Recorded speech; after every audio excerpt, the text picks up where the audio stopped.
9x9चा musical concert झाला, पण सोमवार रात्रीपासून त्या म्युझिकल कॉन्सर्ट बाबत धक्कादायक आणि चिंतेत टाकणाऱ्या बातम्या समोर यायला लागल्या.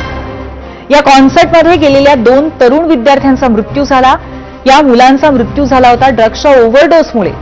ही बाब समोर आली आणि या सर्व कॉन्सर्टचं कॉन्सेप्टही उजेडात आलं.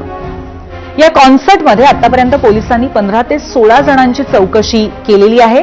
यापैकी एका विद्यार्थिनीनं आपण आपल्या मित्रांसोबत ड्रग्ज घेतल्याचं कबूलही केलंय. त्याबरोबरच पार्टीनंतर अर्धनग्न अवस्थेत बेभान तरुण तरुणी गोंधळ घालत असताना गाड्यांच्या टपावर नाचतानाचे व्हिडिओजही समोर आलेले आहेत. इतकंच काय, तर या कॉन्सर्टमध्ये जाण्यासाठी जी फी आकारण्यात आली त्याचं रेट कार्डही एबीपी माझाच्या हाती लागलं. हे रेट कार्ड पाहिल्यानंतर धक्का लागल्याशिवाय राहत नाही. Backstage, after party, VIP, general आणि टेबल अशा कॅटेगरीत शुल्क आकारण्यात आलं होतं. टेबलवरचे रेट तर हे 1 ते 3 लाखांच्या घरात इतके प्रचंड होते. गोरेगावच्या या कॉन्सर्टमध्ये एक ओळखीचा चेहरा सुद्धा दिसला आणि तो चेहरा तुम्ही स्क्रीनवर बघताय. सोशल मीडिया इन्फ्लुएन्सर ऑरी या पार्टीमध्ये तो नाचताना दिसतोय. विशेष म्हणजे याआधी ड्रग्ज संबंधातच मुंबई पोलिसांच्या अंमली पदार्थ विरोधी कक्षानं ऑरीची चौकशी केलेली आहे. आता या प्रकरणातही त्याची चौकशी होणार का हे पाहावं लागेल.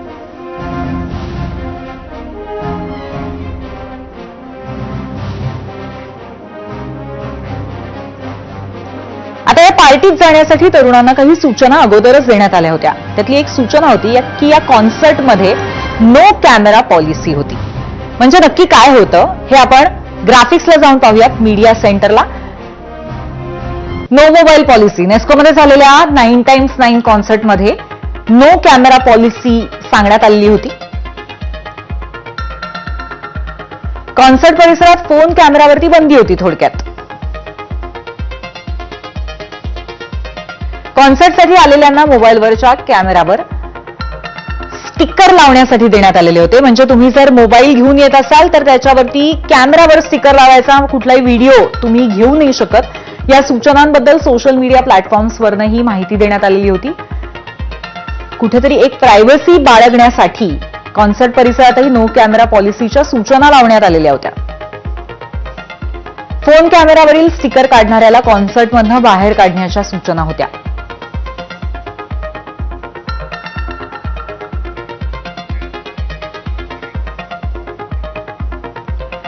त्यामुळे नक्की असं काय कारण होतं की या कॉन्सर्टमध्ये कुठल्याही पद्धतीचं चित्रण न करणं आयोजकांना गरजेचं वाटत होतं. हे हळूहळू समोर येणारच आहे. पण या कॉन्सर्ट प्रकरणी पोलिसांनी ड्रग पुरवणाऱ्या आनंद पटेलसह 6 जणांना आता अटक केली आहे. पण आता या प्रकरणामध्ये लायझनिंग करणारा इंद्रजित सिंग यालाही तात्काळ अटक करण्याची मागणी महाराष्ट्र नवनिर्माण सेनेनं केली आहे. म्युझिक कॉन्सर्टच्या नावाखाली ड्रग्ज पार्टीची परवानगी सुद्धा इंद्रजित सिंग यांनी घेतली होती का असा आरोप, असा सवाल मनसेनं केलाय. इंद्रजित सिंग हा मंत्री आणि वरिष्ठ अधिकाऱ्यांची नावं सांगून सर्व परवानगी मिळवायचा असा आरोपही मनसेने केलाय. परंतु या प्रकरणानंतर इंद्रजित फरार आहे.